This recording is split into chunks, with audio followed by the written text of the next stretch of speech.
Foundation. We're working to address anti-Asian hate. As you know, there are over 11,000 attacks that have affected our community over the last 2 years. We're also looking to use education and narrative change to reclaim those narratives. As Tin was saying, it's so important. We have a national network of over 40 grantees that we support that are in the community addressing anti-Asian hate. We're also working in education to promote AAPI history in schools around the country.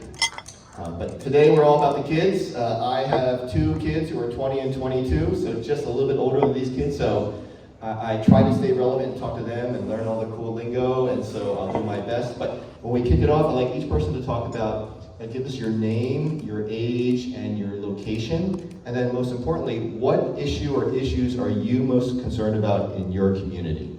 All right? Thanks, go ahead.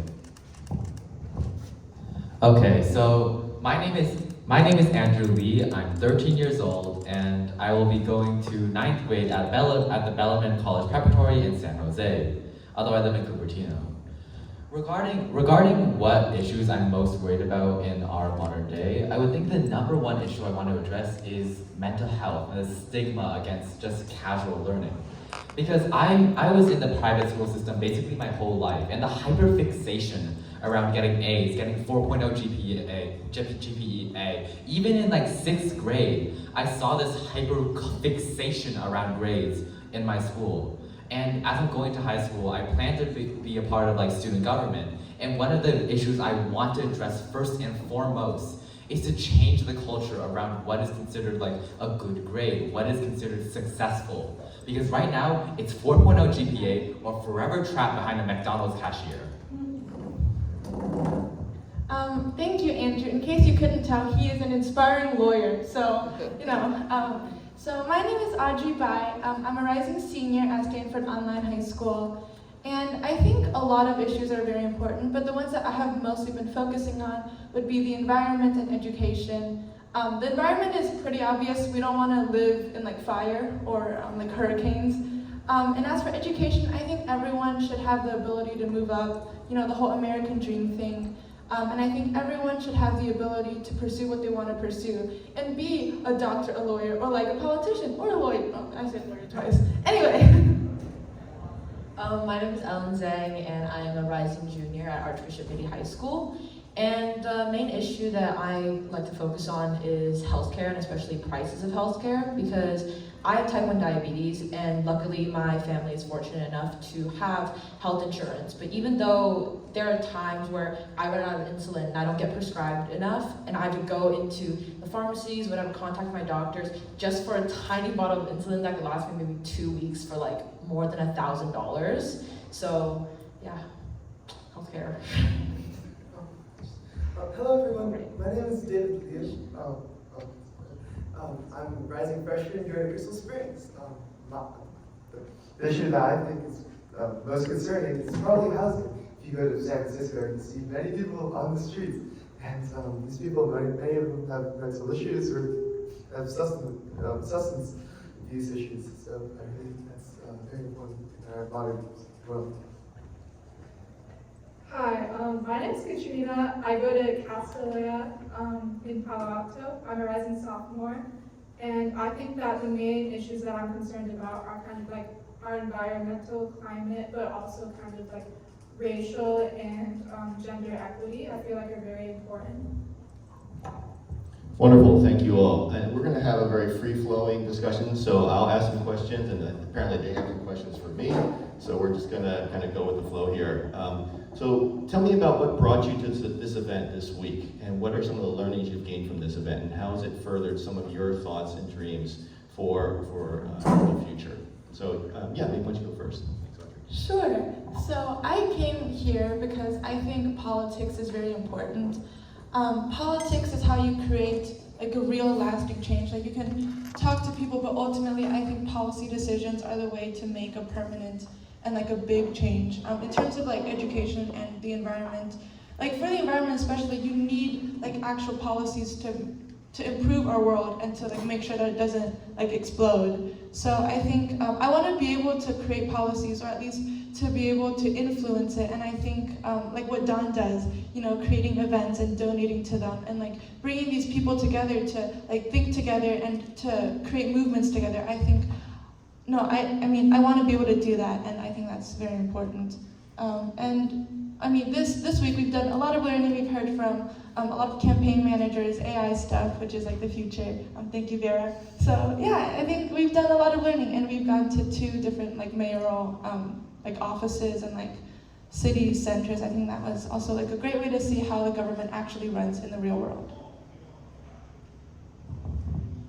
Originally, the reason why I came to this camp is because I had an interest in politics, and I was just really interested in how the Asian community could step up in politics. And before this camp, I didn't even realize how many important and powerful positions like that was not represented like as Asian Americans, and how many people that are here that could make a difference and want to make a difference. So I just want to be more a part of that after this camp. Definitely, I completely agree with Ellen. Us Asian community need more representation in Congress, more representation in politics in general. That's mainly why I came to this camp. The other reason is probably just for education, meeting with more important people here. Really helps you grow as a person, I believe. I came to this camp mostly to like hone my abilities, but I also think that there's something really important and something really interesting in making a stand in your community and getting to know like the people around you more. Well, I came to this camp truthfully because I thought it would have a lot of important people in it, and it did. And as someone who never really got into, like, I know these people have been engaged with like Dawn and doing charity fundraising work their entire lives, but I haven't, and I wanted to get into that because it's such an important skill to have in your life, to know people, to know how to influence change, to know people who can help you get your place in the world that you think and you deserve. So I came to this camp because I want to get to know people. I want to have connections and to make bonds that will help me achieve my goals. And I would say, oh, I want to learn something, and I do. But truthfully, I don't think that's the first reason I came here. I came here because, well, you need to get to know people. You need to know people if you want to get anywhere. Thank you. Andrew, you brought up mental health. We know that's a crisis in our country for all communities, especially the AA-NHPI community, especially for youth. And so I'd like to dive a little bit more deeply into mental health. I was fortunate to be in DC this week attending the White House Initiative AA-NHPI full-day summit on mental health. The administration is very concerned about this. We talked to a lot of leaders, and it's especially a serious issue for youth. And so I'd like for each of you to talk about what brings you joy, all right, currently in your lives, but also on the flip side, what brings you stress or unhappiness? And talk about that if you could. It's a safe space here, and so we can talk about that among our community, and then we can talk about where we go from here. I think what brings me joy is, well, not school, so like that's not helpful, but it's okay. I think school is what brings me the most stress. Okay, basically, I mean, this kind of gives me a lot of stress too, like speaking in public, and I guess focusing on grades because of a stereotype of like Asian people, really good at math, really smart, whatever, and I don't rise up to that expectation. I'm not that smart in school. So having that expectation, whether it's from like my parents, my peers, adds a lot of stress, but also like, obviously my parents don't push for better grades, so like, it's not their fault, but like my happiness is brought by just hanging around with people that I know support me. Whether it is in school, whether it's like I play tennis, so my mom's like my biggest cheerleader. She practices with me like every single day whenever I ask to, so yeah. Thank you. So I think that my perspective is kind of the complete inverse of Ellen, Ellen's. Because personally, what I take the most joy in is doing this, talking to people, presenting in public. I've never had a problem with public speaking, and I've always loved doing speech and debate. So what I love most is just doing this, talking to people, expressing my opinions, which some people might not agree with, but still. Also, I found that school isn't that big of a point of stress in my life, not because it's like I think it's too easy or anything, but because I always find the most enjoyable part of school is just like talking to friends and communicating with others, and not so much focusing on like the super stressful tests and exams, even if I sometimes do that. I think that the thing that causes me the most stress in my life isn't school itself, but all the things you're expected to do outside of school. I've never had a problem with academics, but with like extracurriculars, all these sports and nonprofits and charities and fundraising and volunteer, it just gets really stressful to try to stand out in a culture that's so hyper fixated on extracurriculars and stacking as many credits as you can. Yeah, so for me, I'm a rising senior, so college applications have already begun. That is, I think, the biggest stressor for me. Like, when you reach this point, it feels like the colleges are gonna judge you for like the first 10 years of your life, or the later 10 years of your life, and see if you're like a good, if you did well, if you're like on your way to success, or if you're like an absolute failure who's gonna end up behind McDonald's. So that is like the thing for me. AP tests too, those are awful. The main, I think, joy that I get is like from the people close to me, my friends and family. But also, I get a lot of satisfaction from feeling like I've made a difference, like either in my life or in like something larger. If I feel like I have accomplished something, if I feel like I'm achieving the kind of success or the life that I want, like when I get a decent score on those AP tests, that brings me joy. Well, for me at least, I feel like the most stressful and the least stressful, the thing that most brings me most joy is probably school. Because first of all, as Andrew stated, school, you have lots of friends there. Getting to talk to them is very relaxing. And for the exams and presentations you have to do at school, I really can't handle those. So I feel like talking to your friends at school about the things you do at school makes stress a lot better.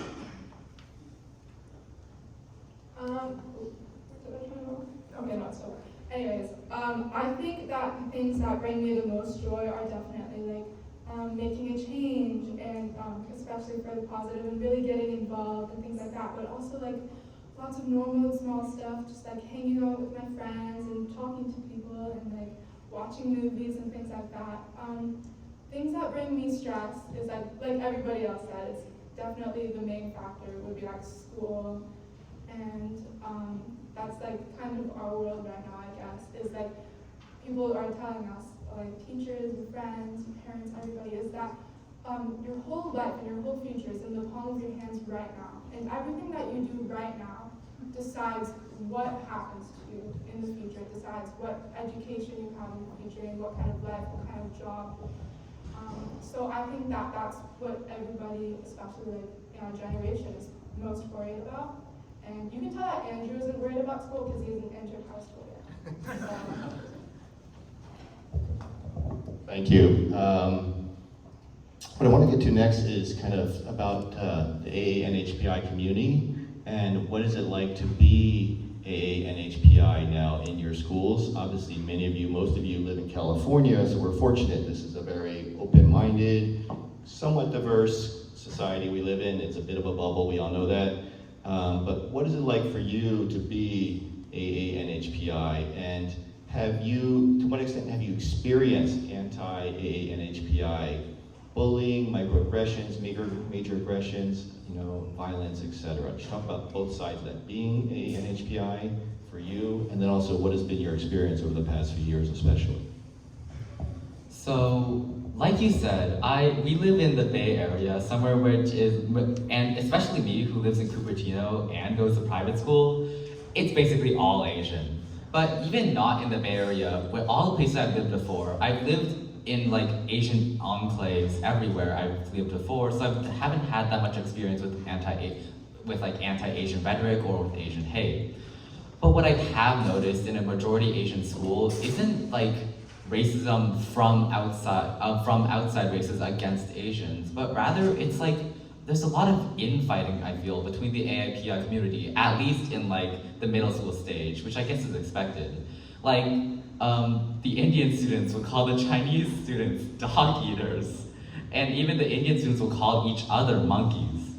So it's like, maybe some of them are joking, but there's still a culture around your own sub-country or your subdivision being the best and trying to prove that you're better than all of these other Asian communities. Even if you are all Asian, still between the Indians and the Chinese and like the Vietnamese or whatever, I still feel there's strife and division.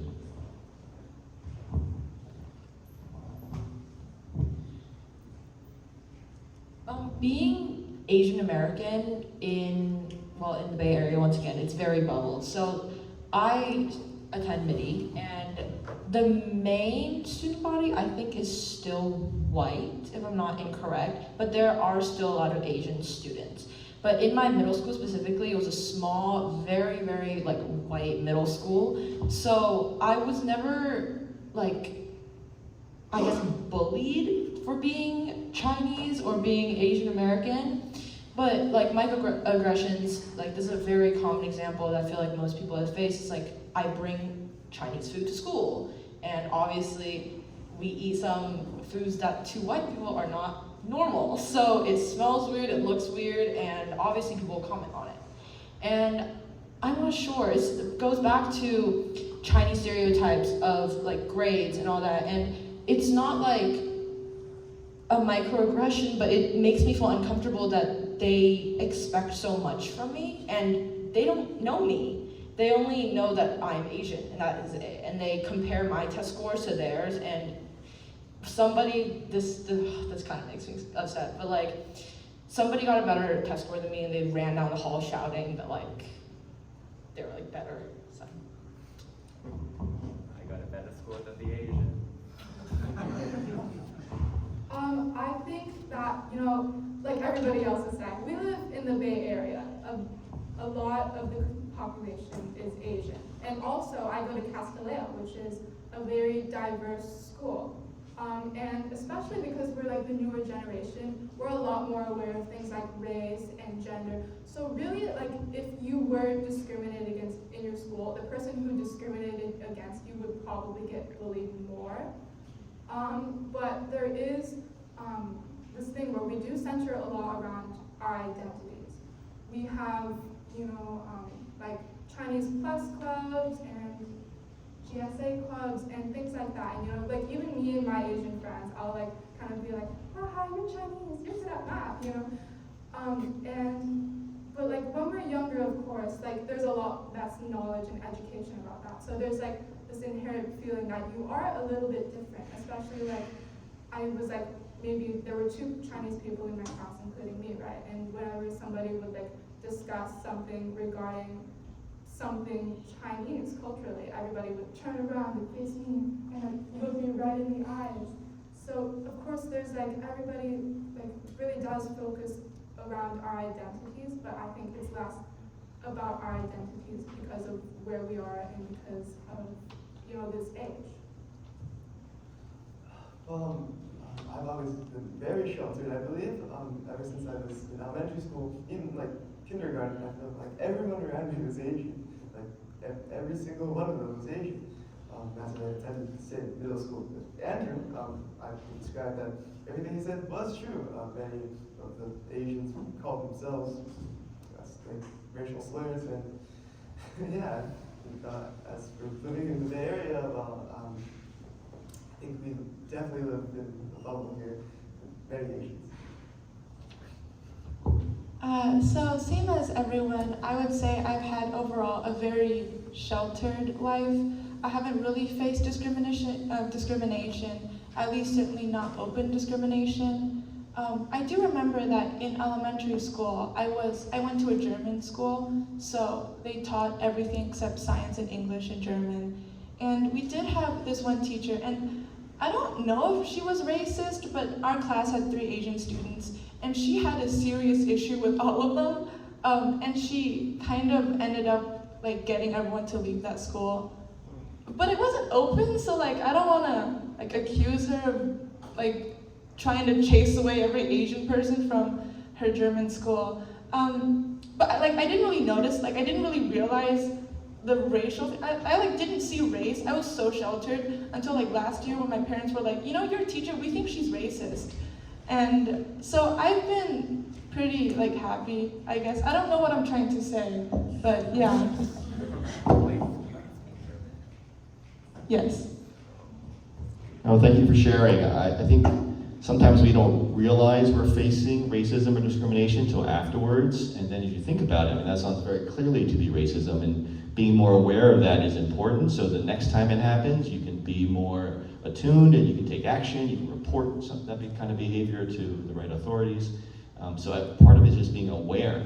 There are people in our community who are not aware that the API community has been under attack for at least the last 3 years, if not for the last 300 years. And so, again, raising that visibility, increasing that awareness is really important. I'm so inspired by this incredible group of youth. We talked about some of the big issues that came up, pressure at school and stereotypes. I just want to dig in a little deeper there. When you talk about pressure to go to school, to get to 4.0, to go think about your future, where do you feel that pressure comes from? Okay, and some ideas, but it's not exhaustive. It could be your family, it could be your parents, it could be yourself, it could be your friends, peer pressure. Could you talk about this pressure element and where you feel it perhaps the most? I don't have too much to say. I am the stereotype. And the pressure definitely comes from me, so it's my fault. Yeah, I think my pressure also comes from myself, but it's also like the Chinese stereotype is technically positive in the sense that they think you're smart. So I want to fit into that like smart stereotype, so the pressure of getting good grades was come from myself. So when I think about where the pressure comes from, I think there's two main, not sources, but categories, which is blatant pressure of people telling you that you should be this, or a sort of undertone pressure where it's you have to be this, you're told to be this, you should be this. I think the first category of blatant comes from my peers and my friends, because when we're at school, they'll be oh, did you get a 90? Oh, did you get a 99? Oh, did you get extra credit? And they'll say, hey, you have to get an A. You're an Asian, not a Bisian. That's one of those common jokes at our school.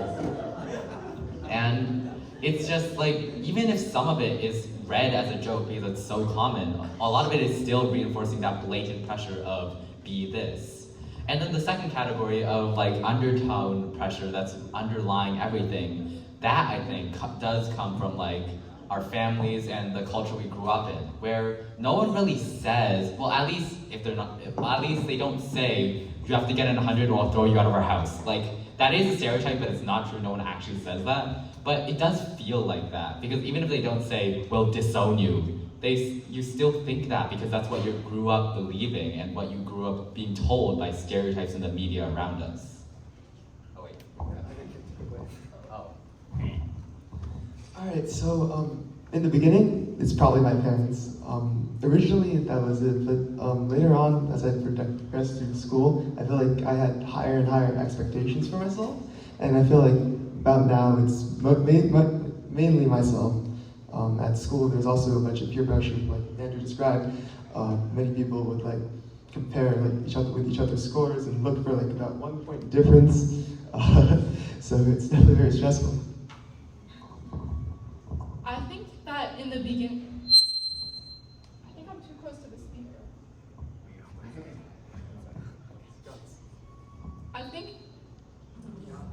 I think that in the beginning, it was kind of me who put the pressure on myself, because I always wanted to be the smart kid, I'd read the little weird but true books and announce the facts to my family. So as my life progressed, I did have myself get good grades. But then my parents would find that and they would expect that of me as well. So then eventually it became a pressure that I put on myself, but that they sort of put on me a little bit. And I'm exposing my dad a little bit here. But it's not that he would get mad, because in the beginning he was like, it's okay, you can fail school, like it doesn't even matter. But then as like, say I'm in high school now, and like if I get a B or an A minus or something, it's not that he would get mad, but he would like kind of ask me, and he would kind of be like, well, why do you think you did that? And how do you think you can like improve, and like can you make sure that doesn't happen again? So you know, there's like this pressure and this kind of norm that circulates around us, like me as an Asian and me as someone who wants to be smart, you know. And then getting into Castellea, there's also my peers as well, you know. They're all like very smart kids because they had to get into Castellea, and so naturally, you know, they're all like all A's, or if they're like, man, I got a 98 on this. I'm like, why are you complaining, you know? So now there's that like kind of a pressure all around you, I would say. Thank you. Let's move on to storytelling and reclaim your narrative, which we talked about earlier.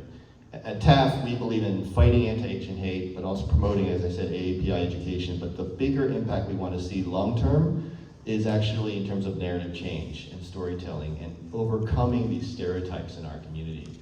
And so, be curious from your point of view, how you see AA and HPIs being portrayed in media today.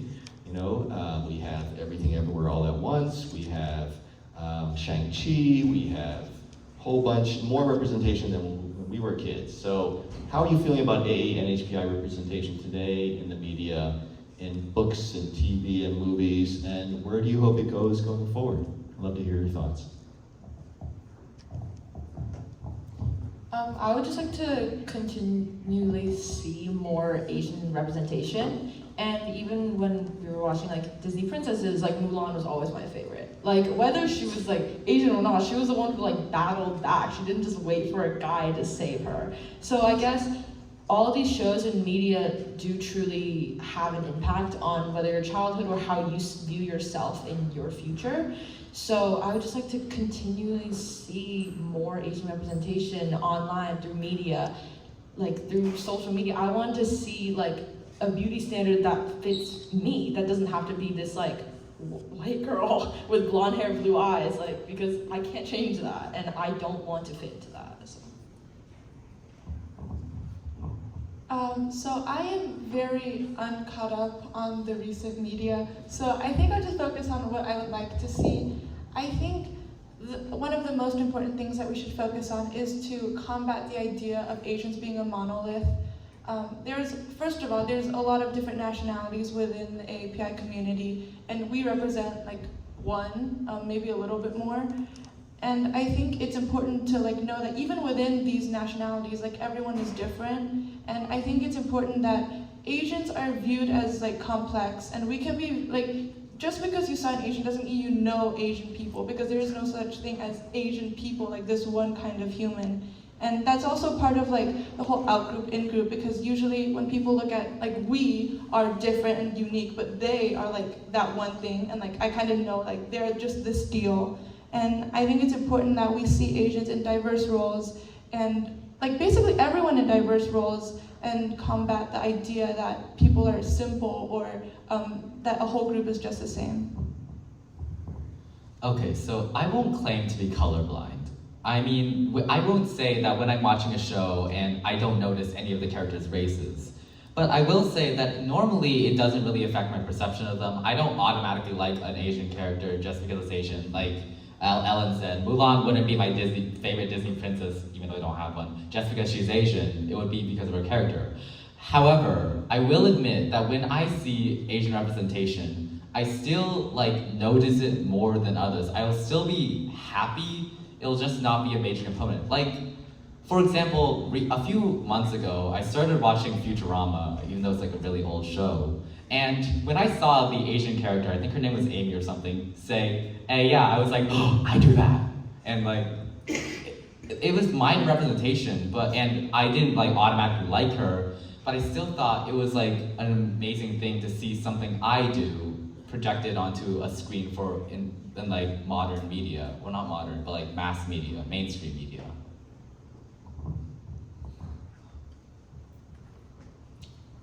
Personally, I don't consume too much entertainment, especially when it comes to Asians. I don't really have a lot of experience on this. But when when I'm watching I don't know, like Shang-Chi or something, when I see like the characters of the Chinese culture, I really like it.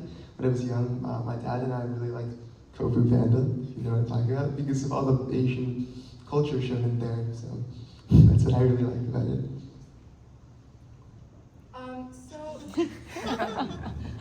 I mean, I really like seeing representation in our media, I do. I think that the problem that I have is like saying Shang-Chi, in Kung Fu Panda, all of these things, and I think you can call it Orientalism. Shang-Chi is depicted riding an ancient Chinese dragon with these ancient 7-ring powers, and Kung Fu Panda, he's depicted like being dumb. Oh, well, I mean, Kung Fu Panda, he's a panda though, so that doesn't like matter as much. But what I'm trying to say is that media is trying to, and I think that focusing on culture is great, but I'd also like to be seen as a normal human. I'd like to be seen as an American, not just a flying dragon, if you know what I mean.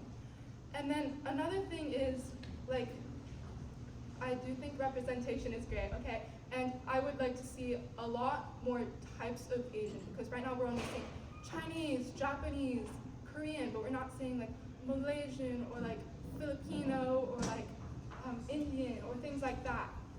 And another thing is like K-pop. I'm sure a lot of you like watch K-dramas or like anime and things like that. And something that kind of bothers me is the way that people think about these things. Is it's like, oh man, I really want to marry like a Korean, but I want to have a Korean boyfriend. Like, oh, they're so cool. They're all so attractive and like exotic and things like that. Like, that's not how I want to be seen. I want to be seen as American, I want to be seen as me, I want to be seen as all the other people who are portrayed in the media. Why would you want to be a flying dragon? Flying dragons is It's not me. I'm American. I'm Make born it here. toothless. Go ahead, did you have another comment, Andrew? Yeah, no, I think you all brought up several very important points. You know, in the past, we were still seen as very much exoticized, right? And fantasized, especially Asian American women. And I think more and more we want to see stories where we are part of, again, mainstream America, right? We're not always martial artists. And we've done a survey to ask people across the country, when you see Asian women in movies and TV, how do you see them? Number 1, martial arts. Number 2, prostitutes. Number 3, maids. For Asian men, number 1, martial artists. Number 2, gangsters. Number 3, doctors. So stereotypical. And so, but now we're seeing more mainstream. It's still a lot of martial arts, which we love, but it's still in that genre. American-born Chinese is a little bit of that as well, although it's incredible. But for those who are older, maybe you've seen Beef on Netflix, which was the #1 show a few months ago, and that's about an Asian American male and Asian American women in LA having a road rage incident, and it leads, nothing about martial arts, but it has subtle Asian cultural elements, right? They take off their shoes when they go home, and little notes like that. So hopefully that's the direction that media is moving towards. My last question, because I want to be mindful of the time, is if you were able to ask this group of adults or other adults what we can do for you, for youth, NHPI youth, all right?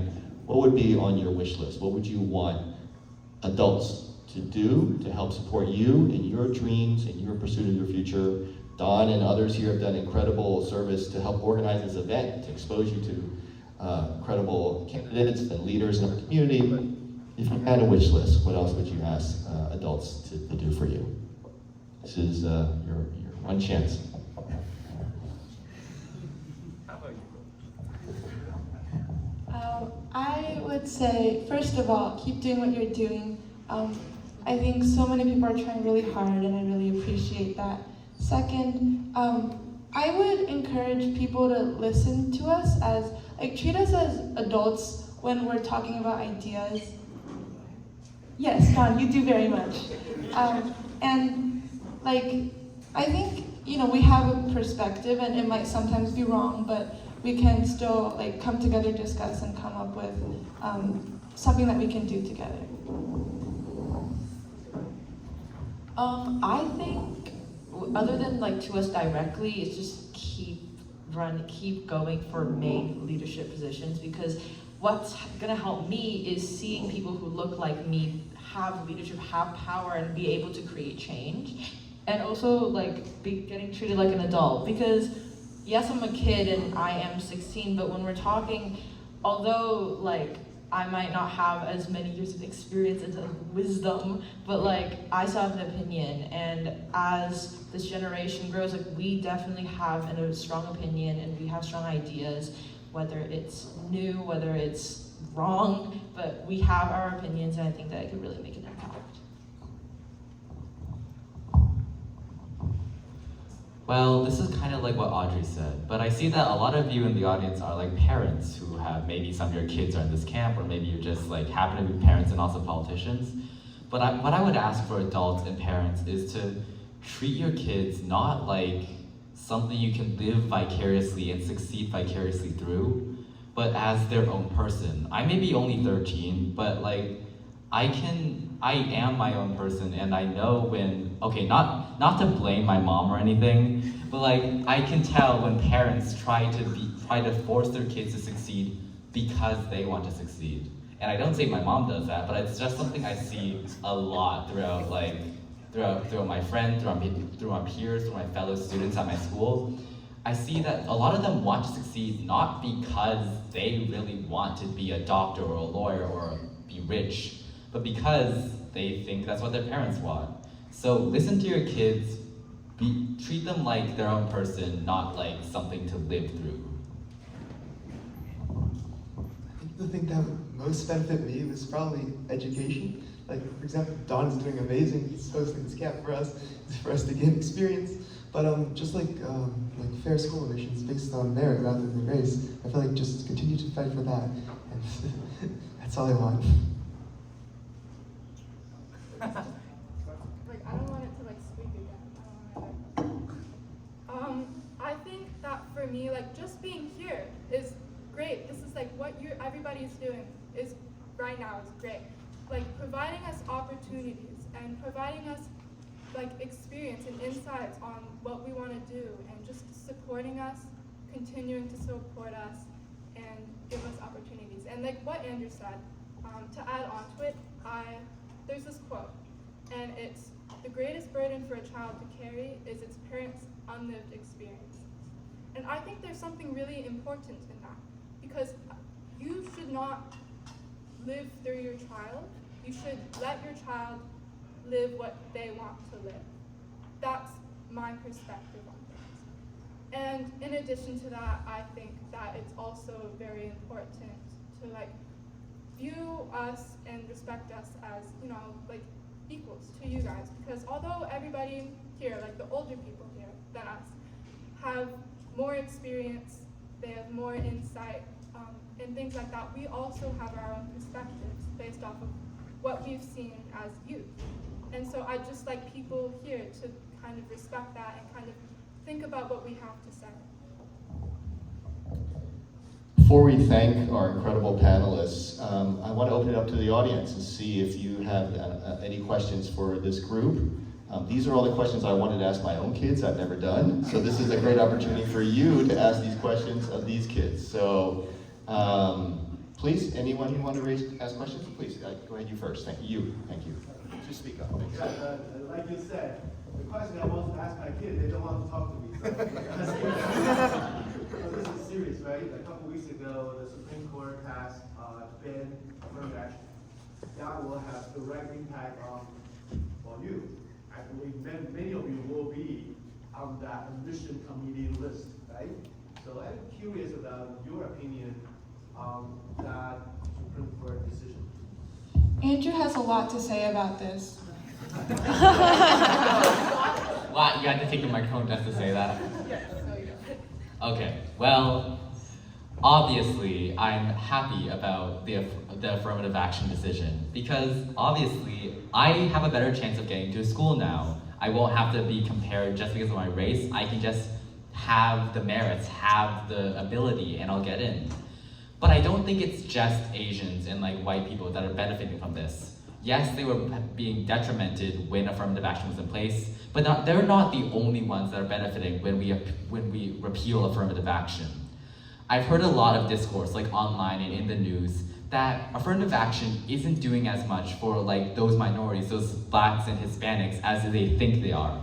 I've heard many black students think that even if they get into the college they want to because of affirmative action, they never feel like they belong in that college. Because people will tell them, you only got into this college because of your race. You only got into this college because you're a minority. Not because you earned it or you deserved it or you have the credit, just because you're black or you're Latino. So I think if we get rid of affirmative action, if we become colorblind in our admissions, if we be what the meritocracy that we were supposed to be, and judge every person by their skill and ability and not their race, more people will feel like they belong. They won't feel excluded just because people think they didn't deserve to be there. Everyone will feel like they belong and deserve to be there because they earned that way.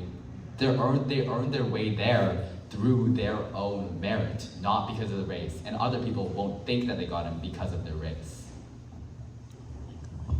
Okay, so I have a slightly different opinion to Andrew. I understand his perspective and I think it's important, but I think right now in America, it is better to be born one race than another. If you are born white or I think Asian, because Asian people, like Asian parents, put all of their resources into their children's education, which I appreciate very much. So I think it is a lot easier, or you're more likely to succeed if you are Asian, you have that culture backing you up, or if you're white and you have, like, there's money behind the ability to send your children to like private schools and all these after school camps. And I think a lot of communities don't have that. They don't have a viable like path out of the situation that they're in and to the life that they want. So in an ideal world, I would say it would be best if race could mean nothing except for like your culture, the practices that you choose, and colleges could ignore that. But I think in some way, affirmative action is a necessary evil. It provides opportunities that people otherwise don't have. And so I think the recent decision will probably create more inequality, and we'll have to work hard to like address that and fix that. But obviously, selfishly, I would say that I appreciate that it happened before my college versus after my college application process. I mean, I have like, anyway. So yeah, but I do think it's probably not a good decision for America in general. Know what else to add on. Yeah. They covered everything, you know? I would say there's going to be a difference of opinions here. We don't need to all agree, but I love the fact that we can have civic discourse about this. Many places around the country you cannot have this conversation, so thank you for being open and honest, but also accepting of other people's ideas. As said, I don't have anything to say either. The only thing I want to say is I'm very happy because it's obviously my dream to get into a great college. Well, at least for the last few years. I think any other comments from anyone? Please go ahead, Katrina. I mean, I agree with everyone else. I think that college decisions should be based off of merit, not based off of your race, you know? And I think that something else to consider is that colleges will still look at your ethnicity. They'll still look at your last name and things like that. Not to discriminate against you, but to see what your experiences were. And you can talk about this when you enter into that college. You can talk about like the disadvantages that you face, the discrimination that you face. As someone, a person of color, you know? Like, it's not that they're colorblind, it's that they're not making it harder for Asians and like even white people anymore. They're viewing everybody as equal, but I think that they're still considering our different life perspectives. And I think that there is something important, though, in giving other minorities a leg up in education. I do think that equal education is very important, but I don't think that college is the way to go and the way to do that. Did you have one more question, please? I do. I lost my voice. I need